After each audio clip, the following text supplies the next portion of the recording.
morning, good afternoon, good evening, whatever it is for you, wherever you are in this great big world, also known as the Static Planet. We are right here in Windsor, Ontario, the border town too, across from, however that resonates, a swim away from Detroit, Michigan. I don't know if I'd want to swim in that nonsense, but anyways, oh my God, Dale, we are hot off of the Midwest Parafest, Metal 5, number 5. I think that's French. I don't know. I did my best. Number 5 this past weekend.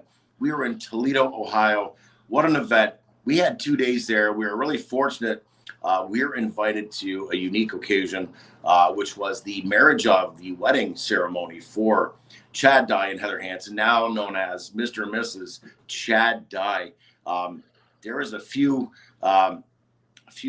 top names there that were there to witness it. John E. Alteni was the master of ceremonies, if you will. He was the man of the hour marrying them. They had John Tenney. Imagine getting John Tenney, having him marry you. How cool is that, number one? But, I mean, what an event.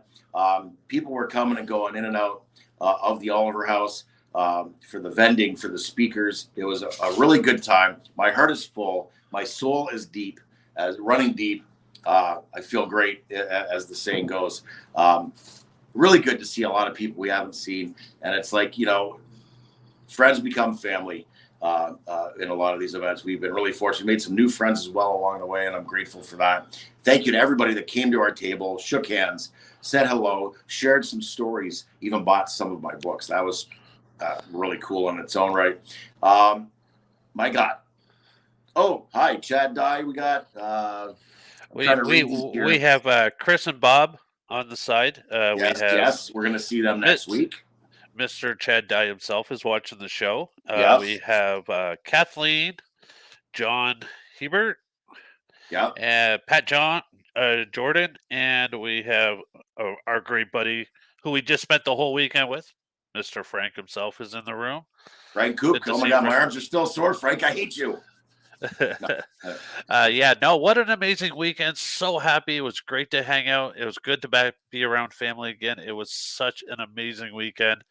But I'll tell you, most of all, I could not wait to get to today, because today's guest is somebody who, from day one, I've heard this man on some of the biggest radio shows. Everybody knows him.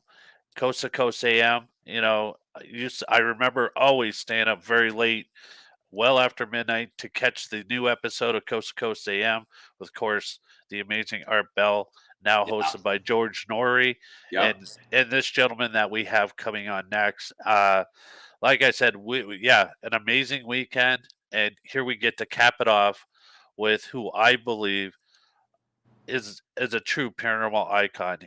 He's been a part of some really big shows, and I can't wait to start picking his brain. He's a guy who I met when I first started going to the MI Paracon back in 2014. Wow. And it's okay, real quick here. I'm going to segue over just real quick. We've hit the ground running here in the month of April. We just hot off the Midwest Parafest. Moving forward, April 20th, this coming weekend, we're making our debut, our speaking debut. Dale's going to be talking about the Paranormal Voice, how he got the podcast going, what it entails, what he's got to do, A to Z, putting up with me, all that good stuff. I'll be talking about shadow figures. I'll have a segment speaking on that, but then we get to tag up, we get to do it together.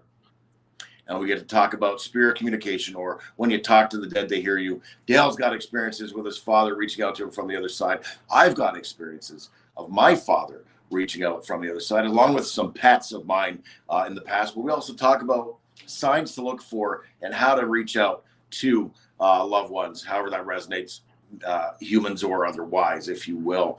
Body, Mind, and Spirit Spring Fling happens April 20th in Oxford, Michigan. At a new location, the American Legion Walter Fraser Post, it's called. $5 per person. You can't beat that price with a stick all day long from 1 p.m. to 6 p.m. It's a happening. Body, Mind, and Spirit, Spring Fling. Great vendors, great speakers. Don't you dare miss it, as they say. Now, back to the task at hand, the guest, if you will, at hand. The Paranormal 60 is his show, ladies and gentlemen. He's rocking and rolling with that. He's A to Z. He's done so much A to Z. And you were mentioning the MI Paracon. And the first time I was at the MI Paracon, was 2022. And, you know, I was out of my element, in my element, but out of my element. This is new to me. And you're like telling me, go talk to this guy. And Dave Schrader was the name. You told me, go talk to Dave Schrader. And you think I had the cojones to get up? I don't know why. There is an intimidation factor there. He's just a very, there's a charisma there. There's an energy about that guy that's a cut above the rest. And I'm not spreading cheeks, because that's not what I do. But there's something different about him, and I couldn't do it. I'm so glad we got him on the show now. He's done some amazing shows. The Holzer Files with Shane Pittman, Cindy Kaza. I think that's what was hot and what was happening at the time, if I'm not mistaken. And we'll get into that, of course. But Dale, this is a dream come true for both of us to get this gentleman on, a very sought after guest for sure. And that's with all due respect to any other guests that we've had, because we've had some hella guests on here on the Windsor, Ontario's own, the Paranormal Voice. Dale, take it away. Let's get this gentleman in here, please. Absolutely. Like I said, Dave Schrader is been a guy that I've looked up to in the paranormal field. I mean, I remember first time I ever saw him on TV was a show called The Paranormal Challenge. Ooh. And it was a very unique concept at that time. I mean, it was something that you never thought. It was people being put through tests to test their paranormal skills, knowledge, whatever it might have been. But it was just a unique concept. And that was the first time I heard Dave Schrader. And then I think it was like maybe a month or two later, the first time I heard him on the radio was Coast to Coast AM. Like I said, a very iconic show. Yeah. And then that turned me on to, he told me, like, through that, he did his own podcast, which was at that time Darkness Radio. Yes. So, like I said, huge fan, and I'm so glad that we get this opportunity to pick this man's brain, because I'll tell you, he is somebody that has knowledge more than Wikipedia. Real quick, on the side here, Candace Isaacson, shared as usual. Thank you. Ironclad, always supporting us, and we appreciate that. She's even saying, I've been intimidated by Dave as well. One day, I'll be able to walk up and chat with him. She says, I think it's how loud he is. He's got energy, man. He really does. Oh, he does. All right, let's get this gentleman out here right now. So everybody, TPV Nation, welcome our guest tonight, the one, the only, Mr. Dave Schrader. Hi, guys. How's everybody doing? Am I being too loud? I don't want to blow out the microphone. No, you are fantastic, Dave. I mean, there's no denying a presence when you walk into the room. And I mean, this guy makes noise when he walks into the room. But it's a good thing, because you know what? It gets the energy going. It gets everybody excited. And just him and himself, like I said, he's a great guy. I mean, Dave, thank you so much for being a part of the TPV Nation. Thank you very much, and have a good night, everybody. Dave is tired. After that build-up, there's no way I can be as good as you've made me sound. So it's been, go buy my new book, Theater of the Mind, Tales from the Darkness, and tune into the Paranormal 60. Take care, everybody. Perfect.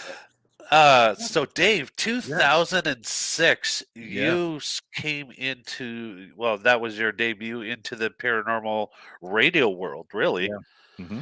So, okay, so now we've got to ask, what got you into the paranormal? Because it's not obviously you just woke up one day and go, hey, let's do something that's going to freak out the whole world.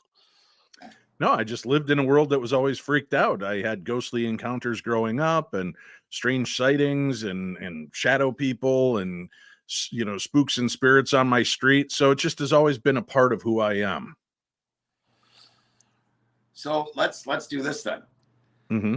What age? What your very first experience? How did that go? Let's start with that. Well, to be honest with you, my first experience, I don't remember, because I was only about 2.5, 3 years old. My grandmother used to come visit me. I would just tell my mom things, and, you know, that I shouldn't know, especially at that age.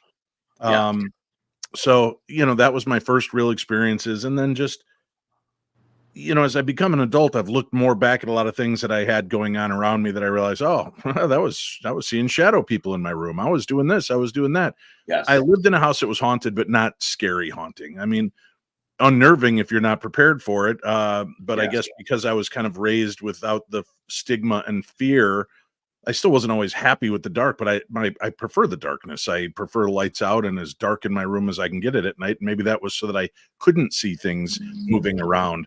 And I've always slept with a fan so that I don't have to hear the things moving around in my room either. But it's just been a full ride. My first big ghost experience, I would say it was when I was maybe like 12, 13, 14, somewhere in that range. And I was walking down the street. I don't know if kids know this, but back then we used to walk to our friends' houses and play. We didn't do it on our phones. We met up in person and we were out all day long. Yeah. And I was walking and it was daytime. I was walking to my friend Phil Spazzeri's house. It's about a quarter mile away from me. And it was the 70s, and as I walked by this one house, I just glanced over at it and I could see a guy inside the house looking out his picture window. Because back in that day, we didn't have 2 million cable channels and tablets and phones and social media. So we used to actually look out our window and watch our neighbors. And I kind of looked at him and turned and kept walking.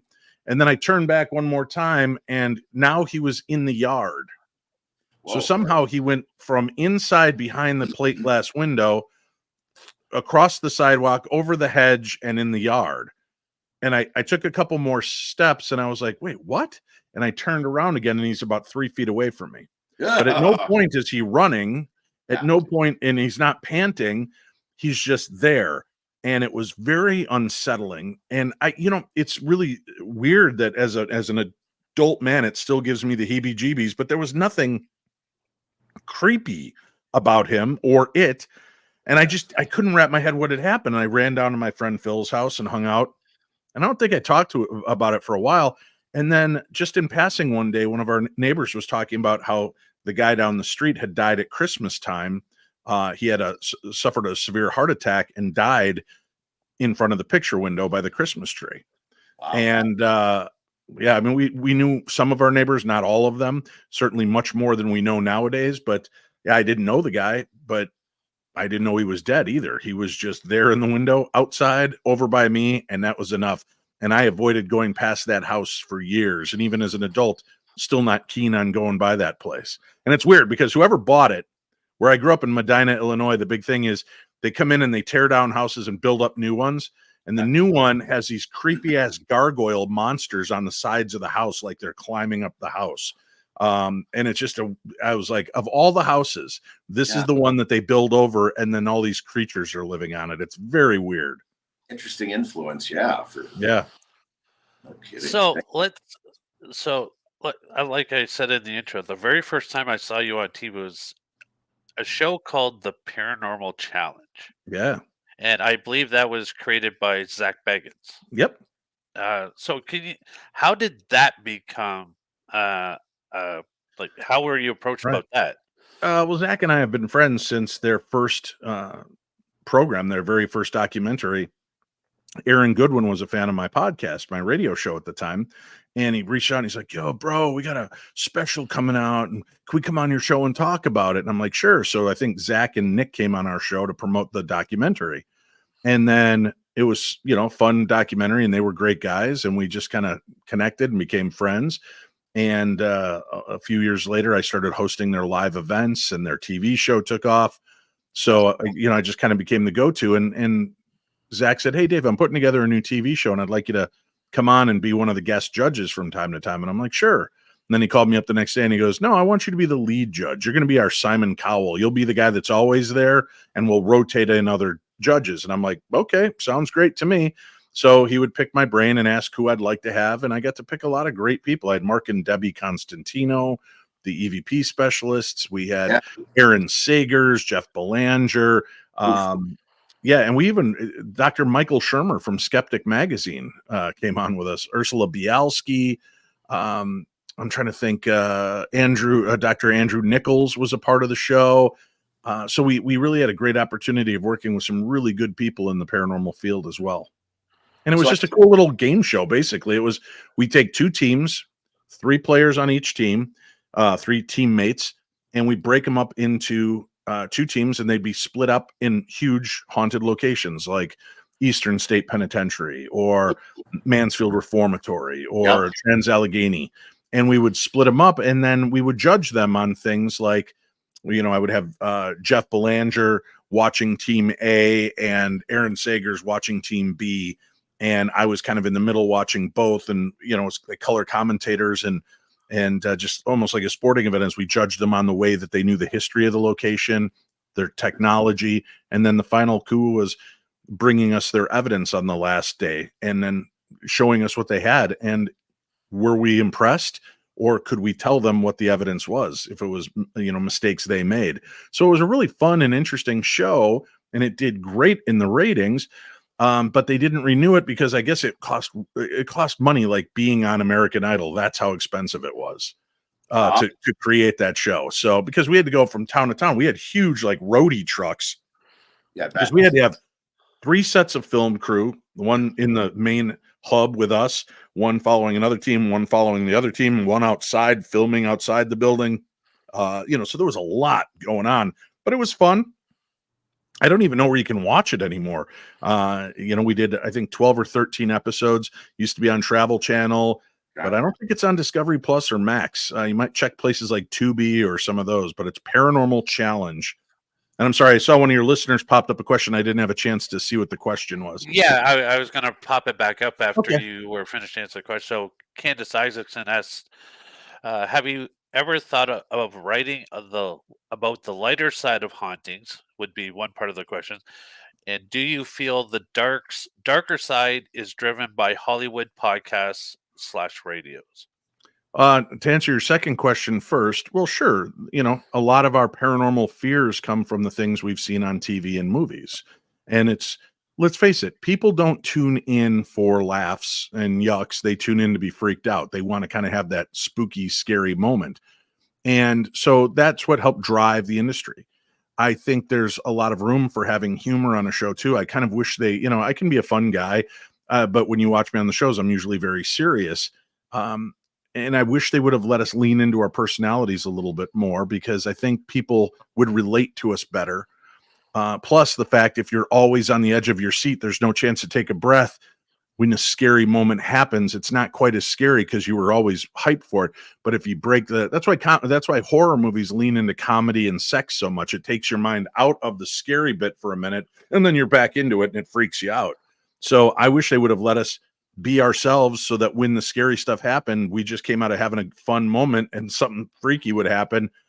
That's a great flip from one way to another. And I'm not saying scripted. I just mean naturally you're kind of joking around with one another, and then something really bizarre happens. It's a whole more freaky when you weren't expecting it in that moment. And then writing about it, the lighter side. I talk a lot about the lighter side on my podcast, the Paranormal 60, and when I do live presentations. I think my favorite compliment, one of them, is the fact people meet me or see me at a convention and they're like, "Oh my God, you're so funny. I thought you were just going to be this jerk from, the lead investigator and always being rough on poor Shane on the Holzer Files and stuff." But it is what it is. We each were a position on that show. I was following in the footsteps of Dr. Hans Holzer, so I had to be serious because he took it very seriously. And so I understood where they were going with some of these bits of the personality, but there's a lot of fun and funny moments that we've had in the paranormal, and I would like to see more of that brought out. And I do share some of those stories on my show as we go along. So let's go back to work with Jeff Belanger. That's a treat in itself. Do you have any funny stories or experiences you shared with Jeff? I'd love to hear one. Yeah, listen, I attribute a lot of who I am to Jeff. Because, we hit it off immediately. We used to do the TAPS events together when I was running them. And then we rolled into Ghost Adventures. And, when I first started in this, I knew my place. I was just a little radio show host, and I was lucky to be able to host. I was good at hosting and good at putting together events. I was the first one out there really kind of doing these paranormal conferences and leading the darkness events. And I brought along people that I liked and respected. And I told Jeff, I go, it's kind of weird. It's kind of disheartening because I know everybody's here to see Jason and Grant and Chris and Patrick and, Chris Fleming from Dead Famous and Patrick Burns from Haunting Evidence at the time. And I said, and, nobody knows who the hell we are. And he said, no, buddy, that's where we change things. They're going to come here to see them. They're going to walk out talking about us. Be you, be your full personality, do this. And so that we've always tried to make sure that when you come in, you're entertained, educated, enlightened, and hopefully we made you laugh, we made you think, and we might have scared you a few times. So that's really been my goal. And that helped me find who I was in this field. So I owed a debt of gratitude to Jeff Belanger for really kind of motivating me and showing me that I shouldn't be limited by my own shallow scope of, oh, they're the celebrities, we're nothing.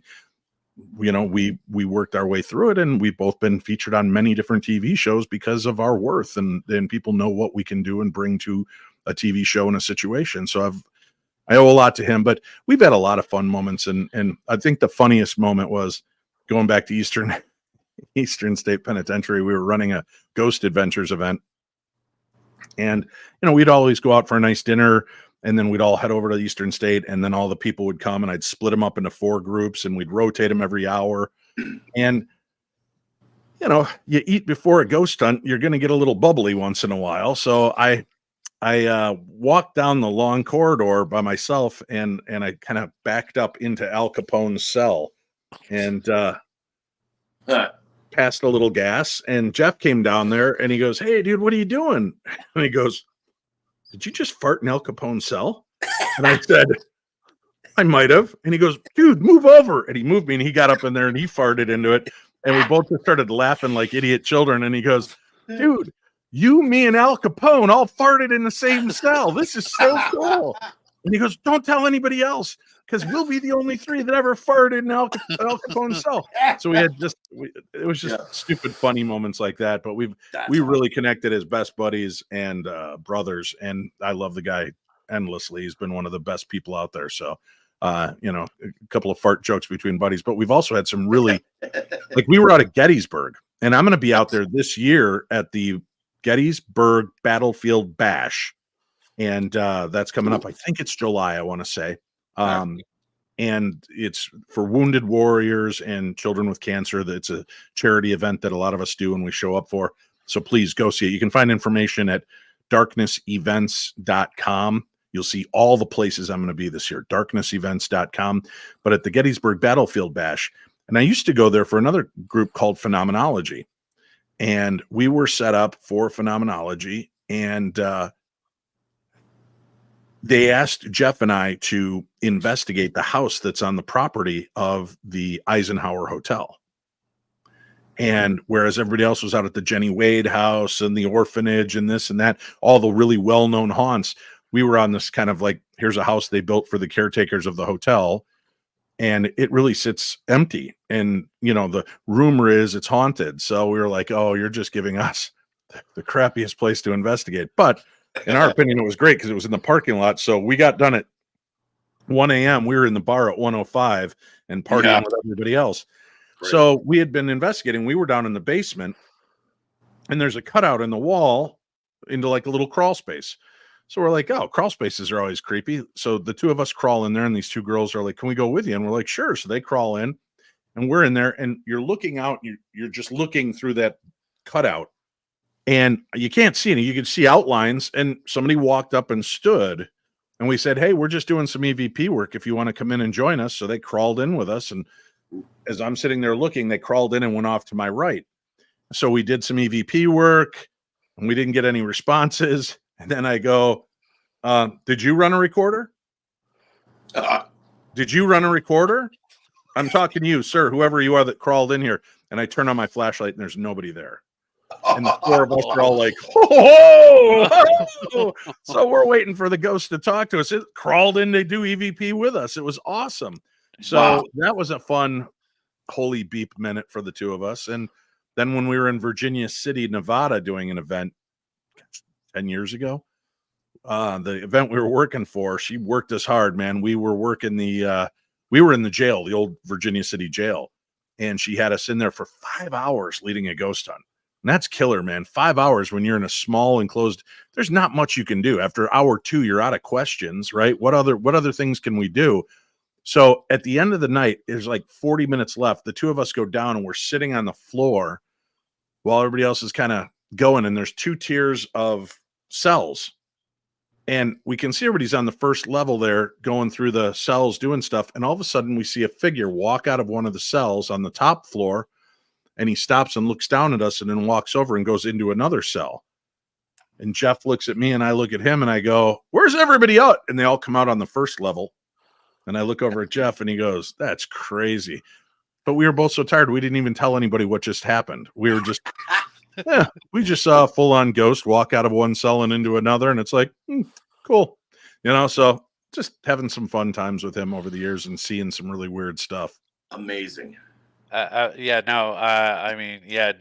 is quite a guy himself, and it's so fun to just be around him. And he's fun. The first time I ever met Jeff Belanger, I've been told, I didn't know who Jeff was, but I walked up to him and I said, "Did anybody ever tell you look like Jim Carrey, the actor?"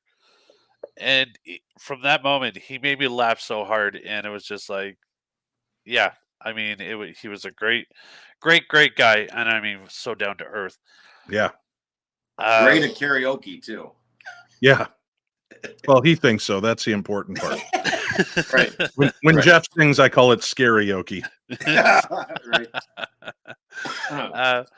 So you've had the opportunity to host one of the greatest shows on radio, Coast to Coast AM. Mhm.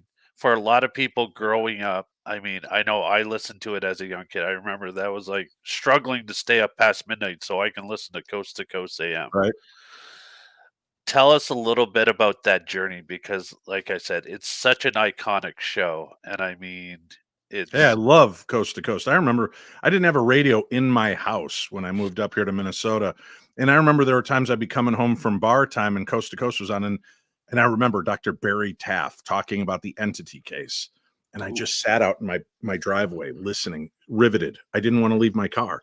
And I sat there for 2.5 hours listening to him tell the story. And then I was so unnerved by it that I was like, I don't want to go inside. It's safer in the car. Right. So I remember having those moments and hearing Dr. Barry Taft and hearing Lloyd Auerbach and hearing so many other greats that have visited with Coast to Coast. So I began Darkness Radio in 2006 on January 1st.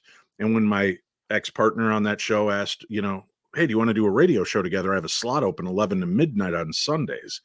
I said, "Sure." He goes, "What do you want to talk about?" I said, "How about if we talk about the paranormal? We both love it.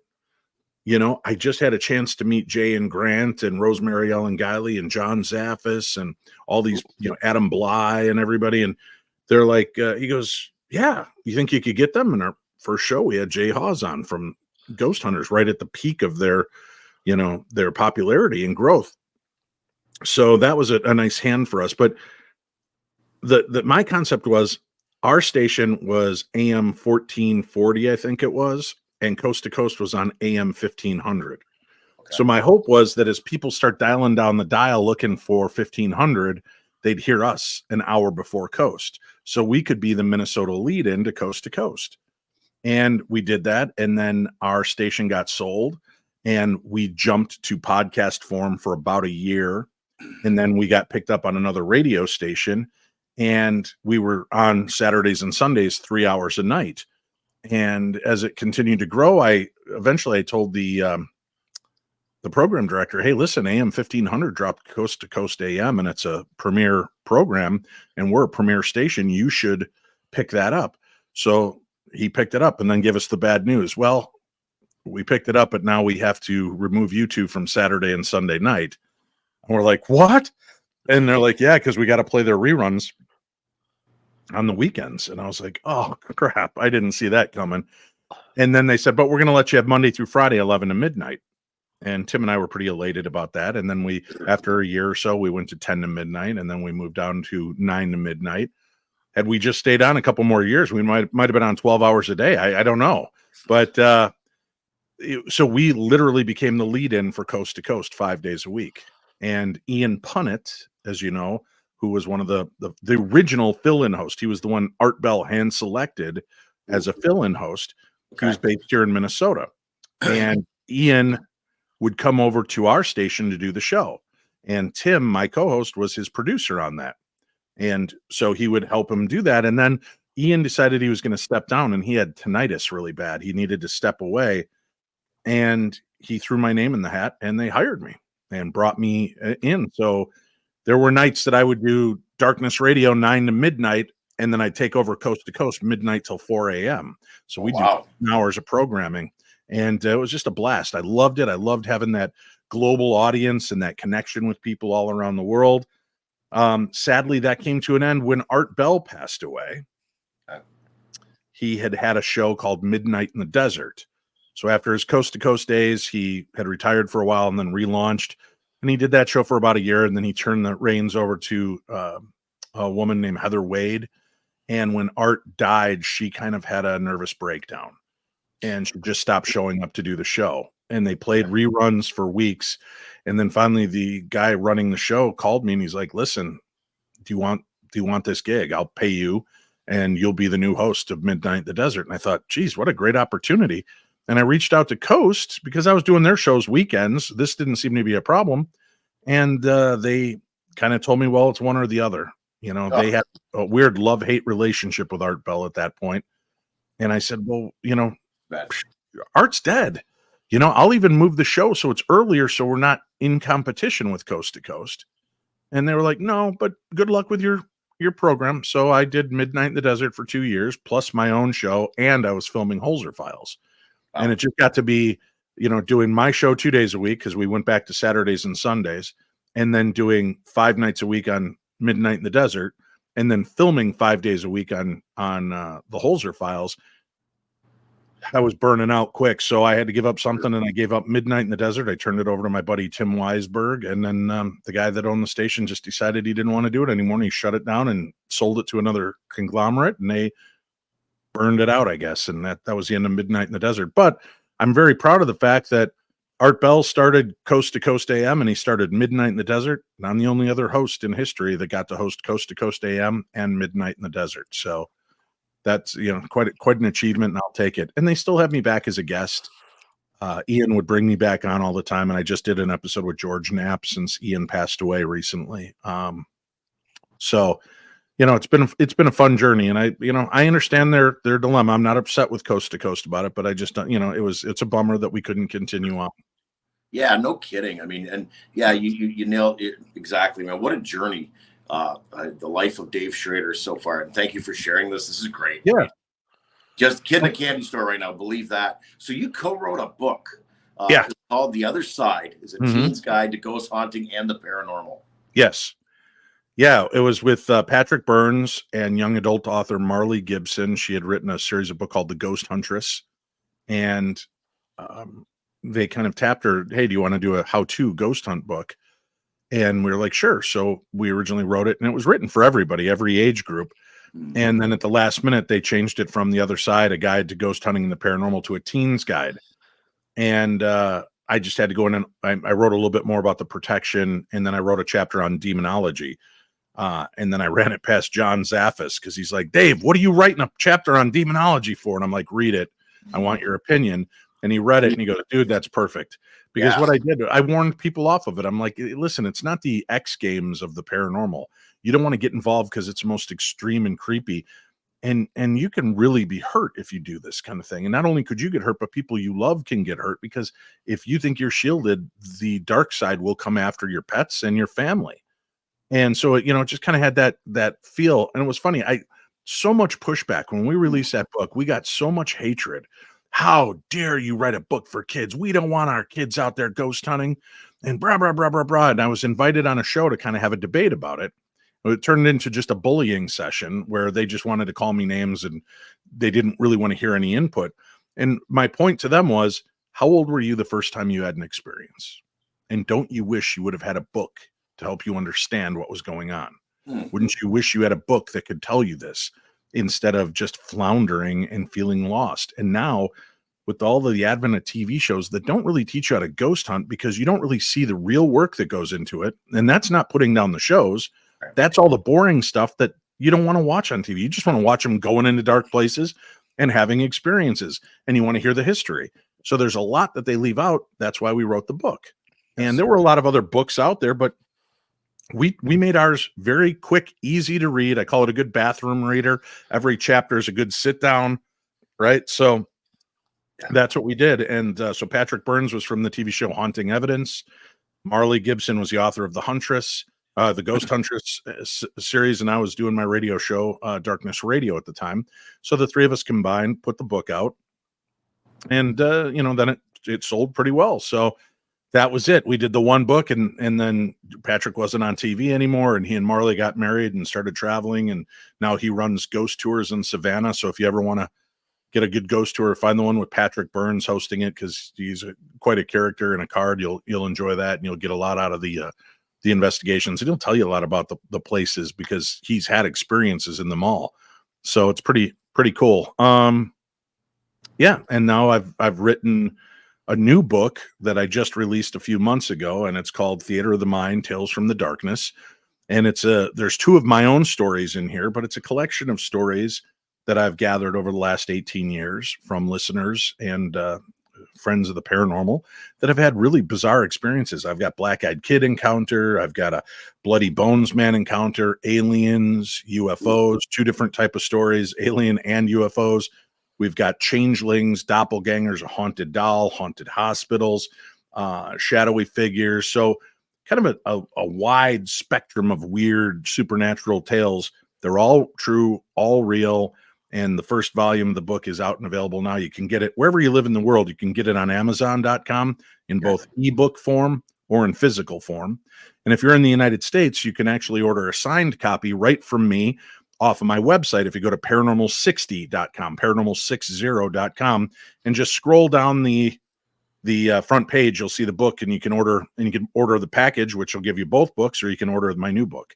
So that's available to you, signed. And it's not me telling people in foreign countries you don't get a chance to get my autographed copy, but shipping to foreign countries is more expensive than the book itself. So I've just tried to limit it, because, when I tell you, it's, $20 for the book, $30 for a signed book, and then the shipping is $35 to your country. That's, $65 out of pocket for a book. I don't think that's where you want to be, but I do travel a lot, and I'll be out in the UK this year at the Festival of the Unexplained in September. So if you're in the UK and you bought the book, bring it to the conference. I'll sign it happily there for you, no extra charge. So that's just another way to get it if you're out there and involved in this. But I always encourage people to come on out and get off the couch, get in the game, get into one of these events with us. Michigan Paracon is one of my all-time favorites, and I think this is year 14 for them. And I've been at every one except for the very first. So John Zaffis and I are the two longest running guests in attendance at these events. And so it's cool, but there's that. I'm going to be at Hillview Manor coming up here in May. I'm going to be at the Shanley Hotel in Napanoch, New York at the end of April. I'm going to be all over the place, and I'm really excited about it. And there's new events always popping up. So, it seems like every time I see a conference poster pop up, Dave Schrader is there. And you are so amazing. Your lectures are really good, very informative. First, let's not call it a lecture, because that always makes it sound heady and bogged down. We do presentations, and I always try to bring a brand new presentation every year to wherever I'm going to be, so that wherever you are, you're going to get to see new material and hear new stories and anecdotes and have a good time. So that's what I bring out. That's what I'm trying to share. So thank you for the compliment. I really do. Like Jeff told me in the beginning, make sure they might come for somebody else, let them leave remembering you and I. And so we've always been priding ourselves on bringing brand new projects to every event. And a lot of times as I'm coming off the stage at Michigan Paracon and they're telling me, great job, Schrader, I go, thanks. I can be back next year with time travel and the paranormal as my topic. Great. We'll sign you now. And, I'm already booked, because they know I'm going to bring something new and fun every year. Absolutely. And then you brought out talking about the stories of one of the most famous paranormal investigators of all times, Hans Holzer. Right. And the Holzer Files. Like, that show was absolutely amazing. Thank you. Like, I can't disagree with you. The the investigations and what he wrote about is, I mean, I think he was the person who inspired a lot of people about and got people talking about the paranormal. When Right. people thought it was devil worshipping and craziness, and talk about people that were ghosts and bumps in the night type of thing.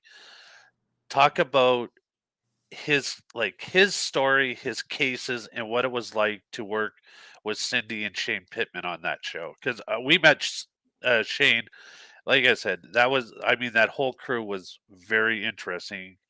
So please talk about that. Yeah, I was lucky enough to interview Dr. Hans Holzer before he died. I was his last radio interview. And I became friends with his daughter, Alexandra. Her first book came out when his last book came out. So I had both of them on the same night on my radio show. And all these years later, when an opportunity arose to reinvestigate, I was happy to jump on board for the show once I knew it was about Dr. Holzer and his case files. So I signed up, and guy wrote over 140 books on the paranormal, from ghosts to witches to UFOs, aliens, psychic phenomena, Bishop Pike, all these crazy topics.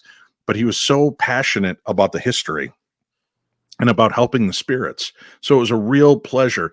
I think they missed, well, no, I don't think. I know they missed the opportunity.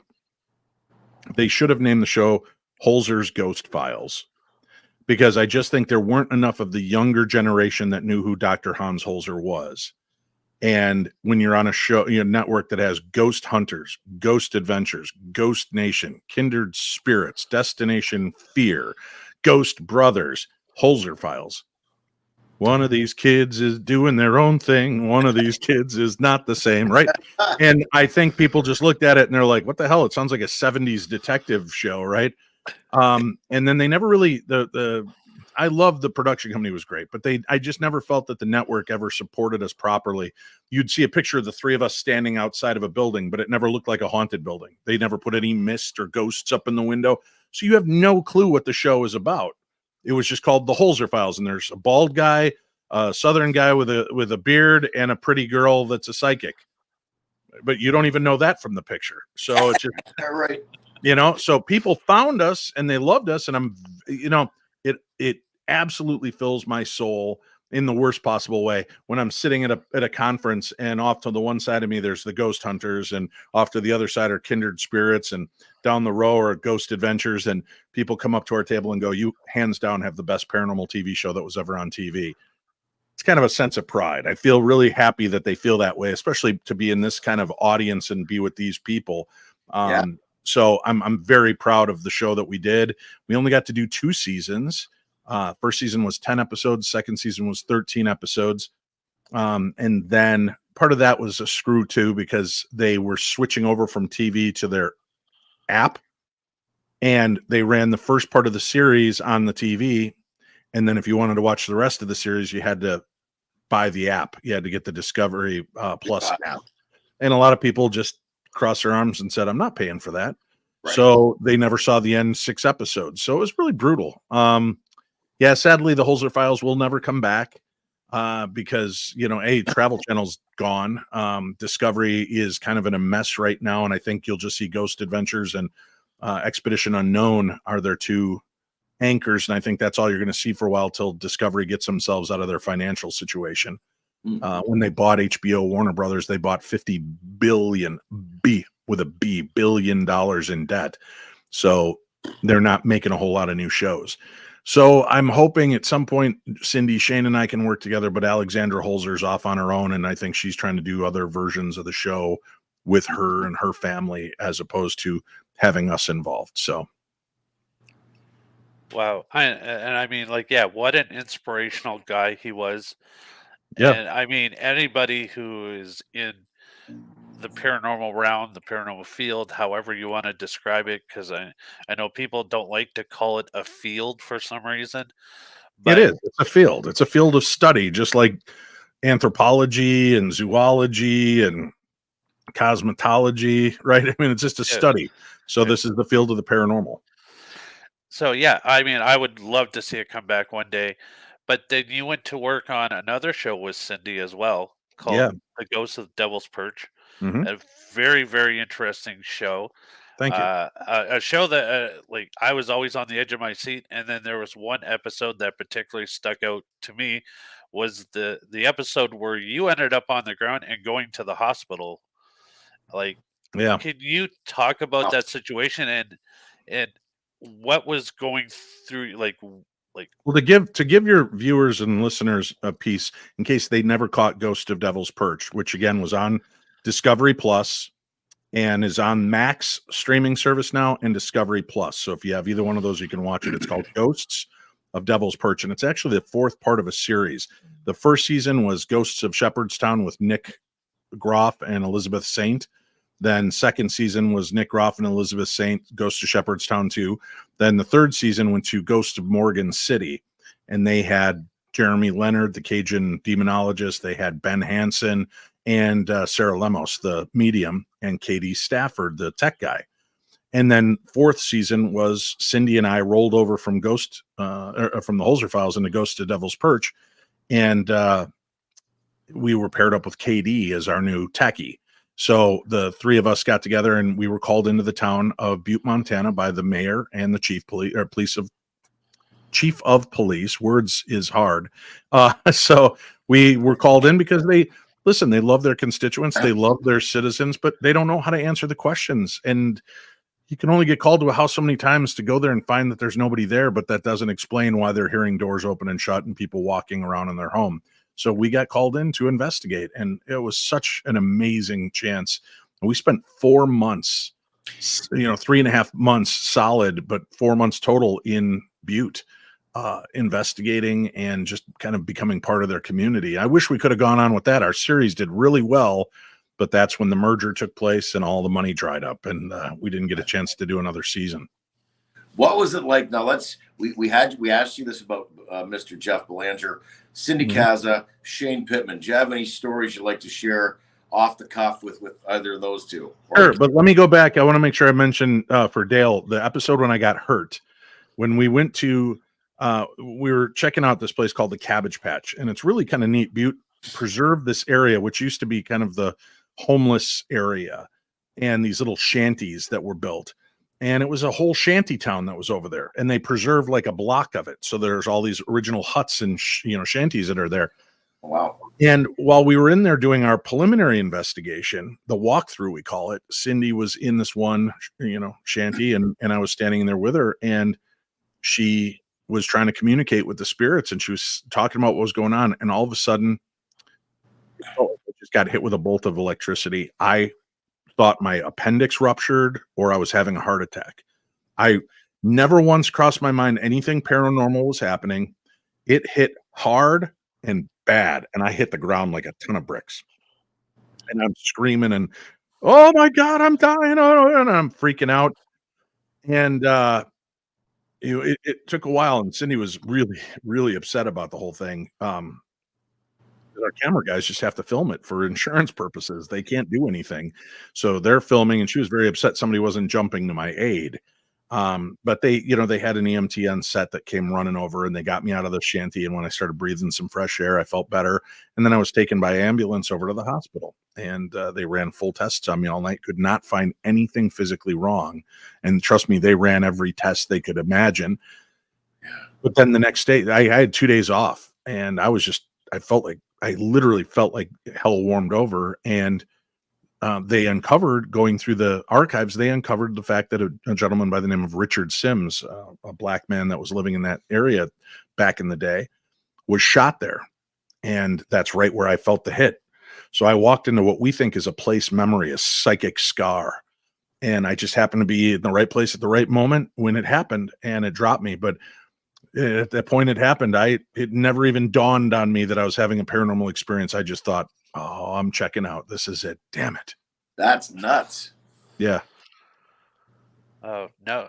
Like I said, yeah, it was a very interesting episode. I mean, that whole series was a start to finish. I mean, it kept you on the because yeah, I mean, a lot of people didn't get to experience the thing that captured me is that I had to watch this whole series was opening scene.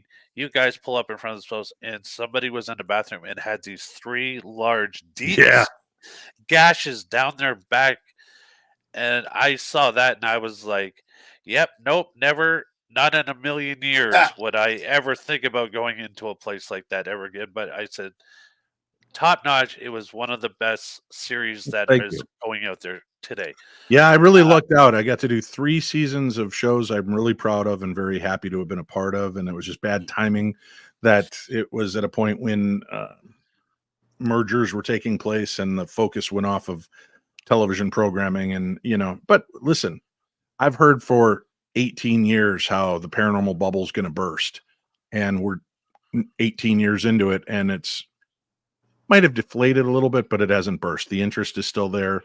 People yeah. love it. They listen to podcasts, they watch the TV shows, they watch reruns. I have people that are just now finding the Holzer Files because they're scrambling looking for something and they look it up. So I've done the Holzer Files, I did Ghost of Devils Perch, I did Paranormal Challenge, I did an episode of Paranormal State back in the day where I took the kids out UFO hunting. We called it the Paranormal State Field Trip episode. And the episode's called First Contact. So I think that's on the Discovery Plus and on Max.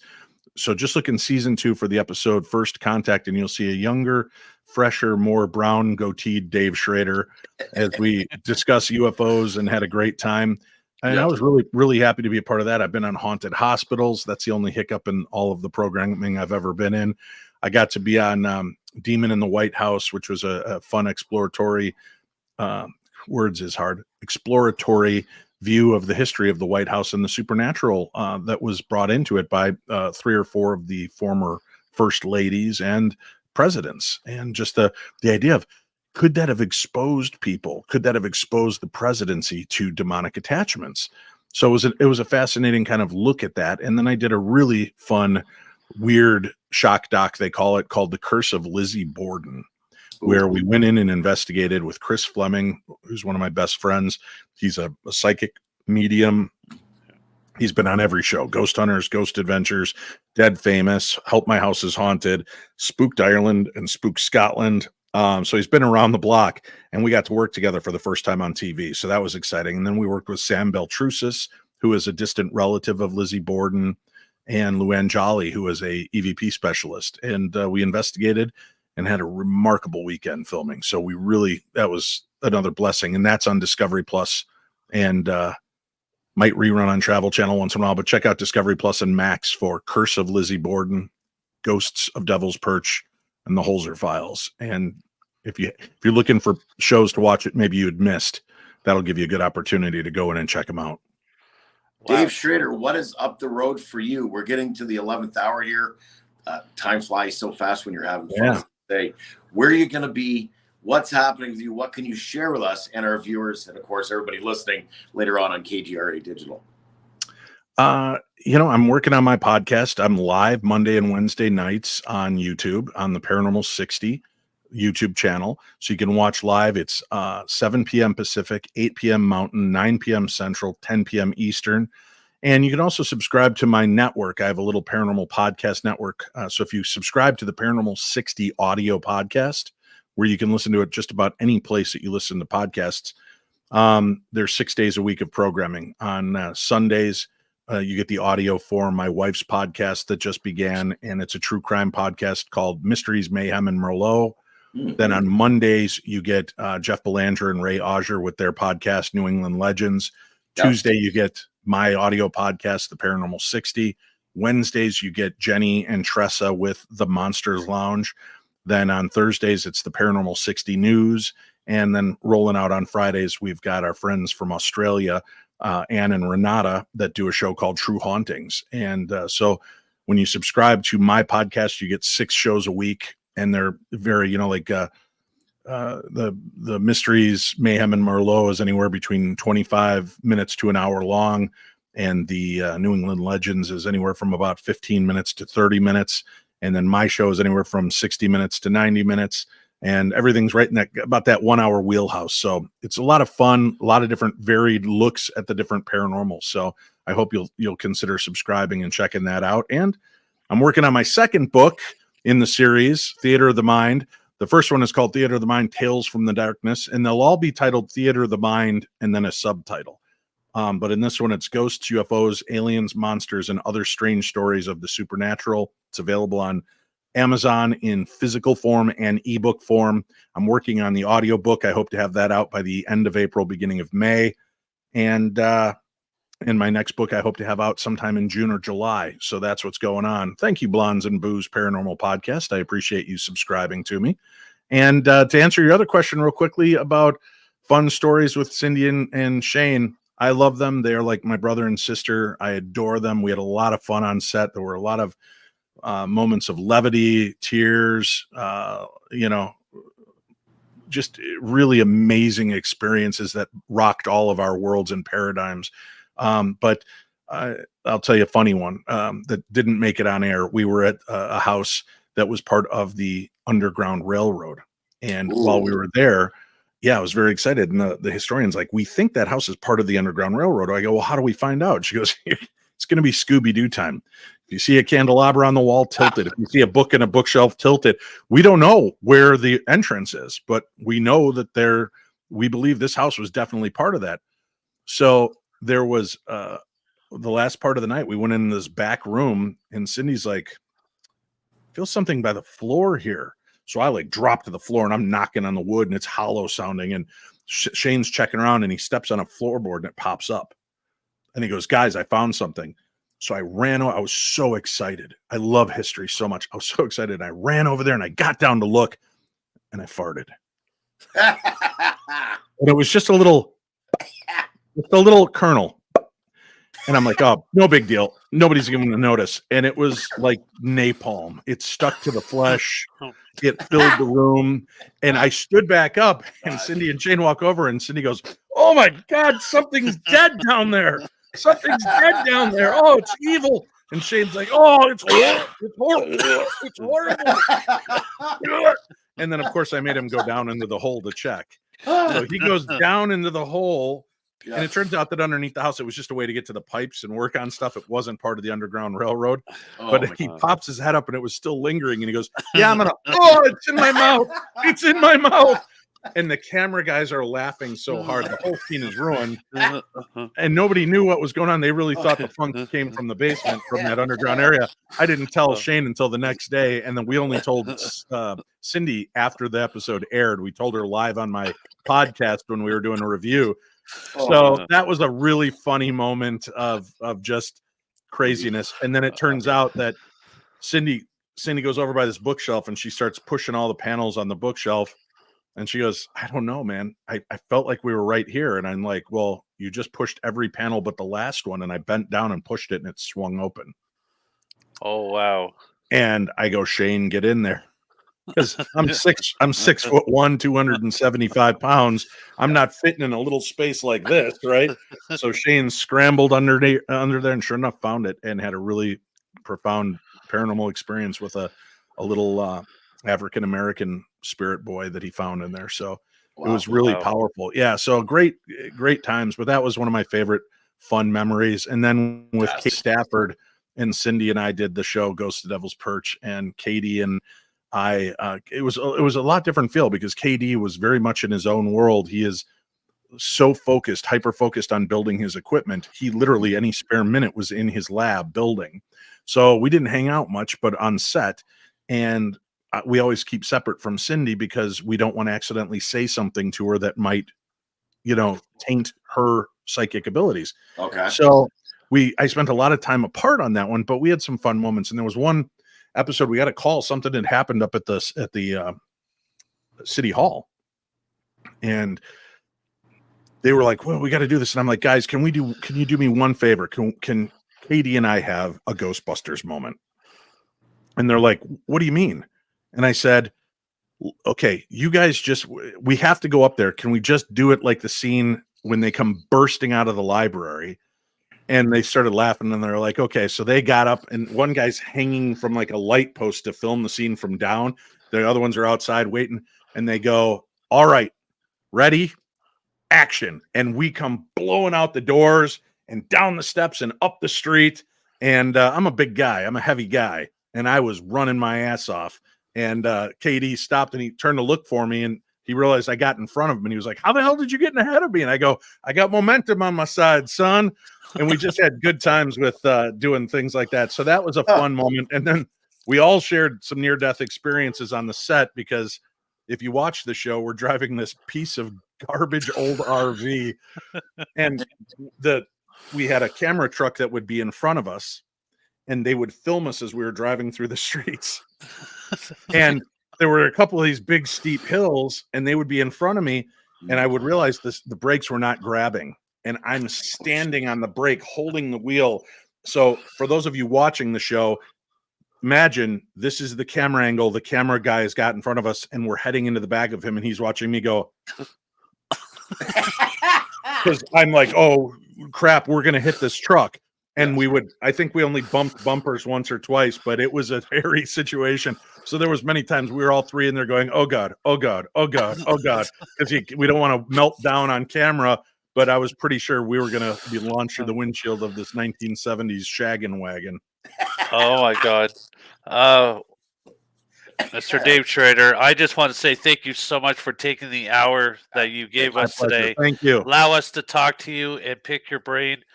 Yeah, make sure you pick up Dave's book, Amazon.com, or you know what? Better yet, get to an event, meet this gentleman in person, and just see Don't be afraid how of we were. Yeah. He is a gentle giant for sure. Yes. Hey, on my table, it shows books, bracelets, this, that, and then it says hugs and selfies always free. So I shouldn't be that intimidating. I'm a big, lovable bear. I shouldn't say that. That could be taken out of context. Absolutely. I'm a big teddy bear, but I'm all for hugging. I'll hug man, woman, child. You come on up and need a hug, I'll be happy to give you a hug at one of these conferences. And if I could ask you to do me one more favor, not just for me, but for any author you see on any of these shows, if you buy my book, Theater of the Mind, whether you buy it from me at my website at paranormal60.com or you buy it on amazon.com, if you like the book, take just a few moments and rate and review the book on Amazon or Goodreads. Because in the 30 seconds it takes for you to do that, you make a huge difference in the life of the author. Because here's something like algorithms on social media, the more likes and reviews an author gets, the more Amazon opens the doors to your book and allows more people to find it and recommends it to more people. So they may go to buy Dale's book and it says, hey, people that are buying Dale's book also buy Theater of the Mind, Tales from the Darkness. Oh, Michael's got a new book out. The people that are buying Michael's book also buy Tales from the Darkness. So it really helps authors out if you just take a moment to rate and review. You don't even have to make it a big review. It could be 5 stars and I really enjoyed this book, or boy, there's a lot of good scary stories.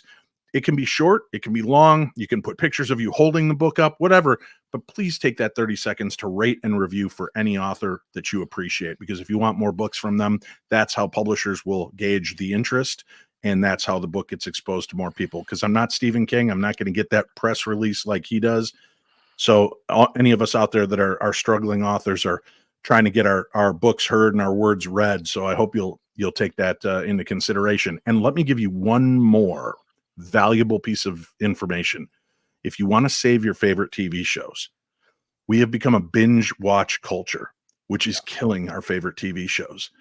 What happens is ratings only count for a show in the first 48 hours. So if you DVR them or they're released on whatever social, like Netflix or whatever, and it's a weekly series, if you wait till the entire series over and then watch them all, it doesn't matter if 20 million people tune in. They don't care. It has to be in that first 24 to 48 hour window. So even if I can't watch it or I want to watch it all when it's all over, turn it on and go to the store. Go take your shower. Go mow the lawn. But let it play and let it be counted because it's only in the first 24 to 48 hours. And if you do that, you'll save your favorite TV shows. And that's why you and all your friends that watch a show and you can't understand why it's been canceled. It's because you all waited till the series was over to watch it. There you go. That is amazing advice from the one and only Mr. Dave Schrader. Like I said, tune in to Paranormal 60, subscribe to his podcast, buy his books, watch his shows, come to the conferences, have a moment to spend with this gentleman. And he is Like I said, he is a gentle giant, and we want to thank you once again for coming on the show. Dave, thank you My so pleasure. much. Thank you. We look forward to seeing you up at the MI Paracon this year. See you there. Dave Schrader, again, thank you so much for taking time for us, taking time for the creeps, the freaks, and the weirdos that make up the TPV Nation. We are Windsor, Ontario's own, the Paranormal Voice. We are live on Facebook, YouTube. Subscribe and like to our channel, KGRA Digital, every Saturday night, 1 a.m. That is the audio replay, of course. We will see you all on the other side. But in the meantime and in between time, happy hauntings. Happy hauntings.